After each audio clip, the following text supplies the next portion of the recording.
Hello friends, welcome you all. आज मैं आपके लिए जो वीडियो लेकर आ रहा हूं, देखिए बात करेंगे वैल्यू ऑफ डेटा। बहुत इंपॉर्टेंट है डेटा और इसकी बहुत बड़ी वैल्यू है। आज की डेट में कई बार आपको ऐसा लगता है कि फ्री की सुविधाएं आपको मिलती है, लेकिन कुछ भी फ्री में नहीं होता। उसके कंपैरिजन में मैं कहूँगा आपसे बहुत डेटा लिया जाता है। वो डेटा को मीनिंगफुल कैसे बनाना है, that is a different thing. लेकिन आप देखते हो कई बार आप फेसबुक देखते होंगे, आप ट्विटर देखते होंगे, कोई भी सोशल मीडिया हो या फिर किसी भी तरीके की मैं कहूँगा शॉपिंग की वेबसाइट हो, आप उनमें चीज़ें खोजते होंगे। कोई भी चीज़ आपको बाई करनी है, फिर सडनली आप देखते होंगे आप सोशल मीडिया पर जाओगे तो आपको उसी तरीके के एडवर्टीजमेंट्स आने लग जाती हैं। वो कैसे? क्योंकि हर कोई ऐप आपसे पूछ के, मैं आपको क्लियरली कहूंगा, आपसे पूछ के वो आपसे पहले ही कंसेंट ले लेते हैं कि हम आपका इस तरीके का डाटा कैप्चर करेंगे, और आप उसको खुशी खुशी इंस्टॉल करते टाइम या बाद में कभी भी आप उसको वहाँ पे कंसेंट देते हो। तो फिर वो डाटा कैप्चर होता है और उस तरीके से आपकी लोकेशन एंड ऑल सारी चीज़ें कैप्चर होती है। फिर उसी का यूज आपको टारगेट करने के लिए किया जाता है, चाहे वो एडवर्टीजमेंट में हो, मार्केटिंग में हो, अलग अलग तरीके से फिर आपके ऊपर ही वो चीज़ें यूज होती है कि आप कर क्या रहे हो, फिर उसी हिसाब से आपको दिखाई जाती है। आप खरीदना क्या चाहते हो तो उसके हिसाब से हर कंपनी आपको ऐड दिखाएगी। आपके पास आप ये बाई कर सकते हो, ये बाई कर सकते हो, उसी आपके पर्सनलाइजेशन के बेसिस पे। तो ये डेटा को आगे मीनिंगफुल बनाया जा रहा है, उसके हिसाब से टारगेट किया जा रहा है कस्टमर्स को। ये पूरा का पूरा क्या है, वैल्यू ऑफ डेटा। जो लोग वैल्यू ऑफ डेटा को समझते हैं, डेटा एनालिसिस को समझते हैं, उनके लिए बहुत इंपॉर्टेंट। देखिए आज डेटा के ऊपर यह एक स्टॉक की हम बात करने वाले हैं काफी डिटेल में। और आगे बढ़ने से पहले मैं आपको बता दूं, अगर आपने अब तक चैनल को सब्सक्राइब नहीं किया तो जल्दी से सब्सक्राइब कर ले, बेल आइकन को प्रेस कर ले, जिससे आपको नोटिफिकेशन आती रहेगी। और प्राइस एक्शन सीखने के लिए आप ज्वाइन कर सकते हो मेंबरशिप ज्वाइन बटन पर क्लिक करके। अब जरा देखिए, ये कंपनी का काम है, CE info Systems Limited company का नाम, और मैप माई इंडिया। सीधे सीधे कंपनी का नाम क्या? मैप माई इंडिया। इस कंपनी के पास अगर देखा जाए तो 6.29 मिलियन किलोमीटर ऑफ रोड्स, यानी कि 98.50% इंडिया की रोड का नेटवर्क सब इसके पास का वर्ड है। नेविगेशन, एनालिटिक्स, अलग अलग तरीके से गांव गांव, शहर शहर, आप देखिए अलग अलग जगह पे restaurant, retail shops, mall, ATM, hotels, police station, electric vehicle charging station, सारी कवरेज है। अब आप कहोगे यार कौन इससे ये डेटा लेगा? बहुत सारी कंपनीज होती हैं जो इस डायरेक्शन में काम करती हो, चाहे वो गवर्नमेंट काम कर रही है, ऑटोमोटिव इंडस्ट्री काम कर रही है, लॉजिस्टिक इंडस्ट्री काम कर रही है, आईटी वाले लोग काम कर रहे हैं, अलग अलग ऐप्स काम कर रही है। तो डेटा लेने वालों की कमी नहीं है, क्योंकि यहाँ पे डेटा है, ढेर सारा डेटा है अलग अलग तरीके का। जैसे मैंने आपको कहा, बैंकिंग, फाइनेंशियल वाले, telecom, FMCG, logistic companies, transportation sector, ये सब मैप माई इंडिया के साथ अलग अलग तरीके के एमओयू साइन करके बैठे हुए हैं। गवर्नमेंट ऑर्गेनाइजेशन की बात करो, इसरो की बात करो, इवन देखिए गवर्नमेंट ऑर्गेनाइजेशन इसरो जैसी, NITI Aayog, national e government division, क्योंकि इसके पास डेटा है।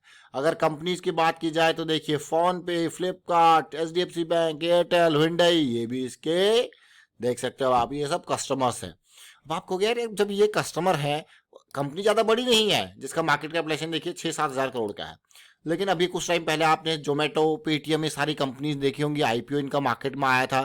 तो इनकी प्रॉफिटेबिलिटी नहीं थी, लेकिन फिर भी आईपीओ आया था। बट इस कंपनी का देखिए रेवेन्यू, इस कंपनी का देखिए प्रॉफिटेबिलिटी। अब ध्यान देने वाली बात है, देखिए जैसे मैं आपको कह रहा हूँ ना, डेटा की वैल्यू है। अब आपको यकीन नहीं होगा, लेकिन ये नंबर्स आपको बहुत कुछ बयां कर रहे हैं। देखिए तो स्टार्टिंग में 150 करोड़ का जब रेवेन्यू था तो 35 करोड़ का प्रॉफिट था, देख रहे हो, 35 करोड़, 25 करोड़, फिर वही 150 करोड़ के रेवेन्यू में देखिए प्रॉफिट 60 करोड़ हो गया।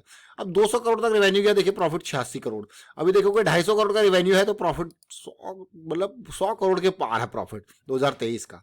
आपको कह रहे वाह, मतलब डेटा की कितनी वैल्यू है, और डाउन द लाइन वैल्यू बढ़ती जानी है। तो ये कंपनी जैसे मैंने आपको कहा कौन सी है, MapmyIndia, CE info systems, map माई इंडिया।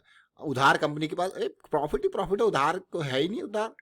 अब आप सोचिए, आपको गया ये तो बहुत ही बढ़िया। लेकिन अगर इस स्टॉक को देखोगे, मैं आपके सामने क्यों लेके आया हूँ स्टॉक, उसके बारे में बात करेंगे। जब इसका आईपीओ आया था ना 2021 में, यानी कि 2021 में आईपीओ आया था, इतना खतरनाक, इतना जबरदस्त आईपीओ आया था। तो 154 गुना सब्सक्राइब हुआ था इसका आईपीओ, 154 टाइम सब्सक्राइब हुआ था मैप माई इंडिया का आईपीओ। और जो इशू प्राइस कंपनी ने रखा था वो 1033 का रखा था, और आईपीओ खुला 1581 पे। और अगर आप देखोगे, अब मैं चार्ट के ऊपर चलते हैं, वहां से समझेंगे बाकी चीजें। देखिए कहाँ पे 1500 पे खुला, और देखिए आईपीओ उस दिन का लो भी बनाया, हाई भी बनाया, और उसके बाद आईपीओ आप क्लियरली देखिए, ध्यान से देखना और समझने की कोशिश करना। ये चार्ट आपके सामने रखते हैं, डेली का चार्ट है, ज़्यादा पुराने इसका चार्ट नहीं है। और ये देखिए ये आईपीओ का ओपनिंग प्राइस, इस एरिया में देखो ओपनिंग प्राइस, और ये 1500 समथिंग का रेड कैंडल है, तो क्लोजिंग प्राइस नीचे है, लो पॉइंट देख लीजिए। और उसके बाद देखिए, उसके बाद भी ये कहाँ तक गया, ऑलमोस्ट 1900 तक गया। देखिए क्या लेवल था, ऑलमोस्ट मोर देन 1900, ठीक है। तो मोर देन 1900 ये इसका प्राइस हाई बनाया, और प्राइस खुला, मतलब मेन जो प्राइस था जिसपे अलॉट हुआ क्या था, 1033। तो ऑलमोस्ट मैं आपको कहूँगा 70-80% के आसपास की रैली गई। उसके बाद देखिए आईपीओ अभी रिसेंटली लो बनाता है, और ये लो प्राइस क्या है देखिए, हाँ आपको यकीन नहीं होगा, ये लो प्राइस 1000 के अराउंड पे आ गया। जब ये प्राइस इस रेंज में आया, जब कंपनी ने कहा था, इतनी प्रॉफिटेबल कंपनी, जब कंपनी ने कहा कि भाई मेरा जो प्राइस है, मैं 1000 रुपये का प्राइस लगा के चल रही हूँ अपने एक शेयर का, और उस टाइम पे लोगों को ये देखिए, इस टाइम यहाँ पे भी खरीदा होगा किसी ने, 1500 तक तो गया, उसके बाद मार्केट ने इतनी अच्छी वैल्यू दी कि 1900 तक गया। तो यार वहाँ पे प्रॉफिट बुकिंग तो बनती है। तो आप देखिए गायब वॉल्यूम के साथ धीरे धीरे प्रॉफिट बुकिंग, गायब वॉल्यूम मतलब ऐसा नहीं कि किसी ने बड़ा नंबर बेचा है, लेकिन थोड़ा थोड़ा करके बेचते गया, और प्राइस फिर से वापस वही लेवल पे आ गया। लोअर लो लोअर हाई के साथ देखिए प्राइस कहाँ पे आ गया, फिर से वही लेवल पे आ गया। अब ये बेस बना रहा है, देखिए अब ये बेस बना रहा है, ये 1000-1200 के आसपास थोड़ा बहुत और भी अगर कंसोलिडेट कर दे तो बहुत ही बढ़िया। अब आपको यार कंपनी में कोई कमी नहीं है, प्रॉफिटेबिलिटी है, सारी अच्छी चीज़ है, और अब ये बेस भी बनाने लग गया, और साथ में अच्छी चीज़ देखिए, एक साइकिल स्टार्ट होने लग गई है, एक पॉजिटिव। बस यही कारण है ये स्टॉक आपके सामने आया। देखिए जब मैं आपको अभी डेटा की बात कर रहा हूँ, तो आईटी स्टॉक्स की अभी रिसेंटली हमने बात करी थी, टेक महिंद्रा की बात करी थी, बड़े बड़े आईटी स्टॉक्स की हम बात कर रहे थे, जिसमें कोफोर्ज की बात करी थी कुछ टाइम पहले, Naukri.com की बात करी थी कुछ टाइम पहले। तो ये चीज़ें धीरे धीरे पॉजिटिविटी आपको देखने को मिलेगी। आईटी सेक्टर में और स्टॉक्स को आप इस तरीके से देख सकते हो। बट ये देखिए, अगर ये स्टॉक यहाँ से इन लेवल से, मान लो मैं इसको 1250 पे बाई कर रहा हूँ, मेरा डीप स्टॉप लॉस 1000 का, क्योंकि ये इसका बेस प्राइस है, ठीक है। अगर ये स्टॉक इस लेवल से, ये टारगेट रखते हैं सबसे पहले 1900 का इंपॉर्टेंट टारगेट जोन, और उसके बीच में जब फ्रैक्टल नेचर ऑफ मार्केट रहेगा उसके बारे में बात करेंगे। तो हम देखिए, मान लो मैं यहाँ पे इस पर बाय कर रहा हूँ 1250 पे, ठीक है, 250 रुपये पर शेयर का लॉस लेके चलते हैं डीप स्टॉप लॉस के साथ, और इम्प्रोवाइज स्टॉप लॉस तो ये आपके पास अवेलेबल है। तो मान के चलते हैं 250 का लॉस, टारगेट करते हैं 1900 का, 1250 से। आपको हो गया कितना गया, सीधे सीधे मोर देन मैं कहूँगा डबल है, डबल से तो ऊपर ही है, 750 जाएगा 500, तो 1:2 का आपको हो गया, तो बढ़िया हुआ है। लेकिन स्टॉप लॉस और इम्प्रोवाइज होंगे, ये वाला पार्ट, ये वाला पार्ट, तो उसी हिसाब से आप देखो। अब फ्रैक्टल नेचर ऑफ मार्केट क्या कहता है, अगर इसको यहाँ से यहाँ पे पहुँचना है, तो क्या है हमारे पास, 1 2 3, ये जोन्स है, देखिए जोन्स, ये क्या है, fractal nature of market, fractal nature of market. तो हमने बात किस कौन से स्टॉक की करी आज, मैप माई इंडिया की। और क्यों बात करी, क्योंकि एक बेस का फॉर्मेशन स्टार्ट हो रहा है। और क्यों बात करी भाई, प्रॉफिटेबल कंपनी, जब देखिए जोमेटो, पेटीएम जैसे स्टॉक्स आप देखो आईपीओ ला सकते हैं, जहां पे आपको अभी अभी के टाइम पे लॉसेस देखने को मिल रहे हैं, तो ये कंपनी तो डटा है, इसके पास देखिए कितने बड़े बड़े कस्टमर्स हैं, और ये प्रॉफिटेबिलिटी देखिए, 250 करोड़ के रिवेन्यू पे 109 करोड़ का प्रॉफिट ही प्रॉफिट है देखने को मिल रहा है।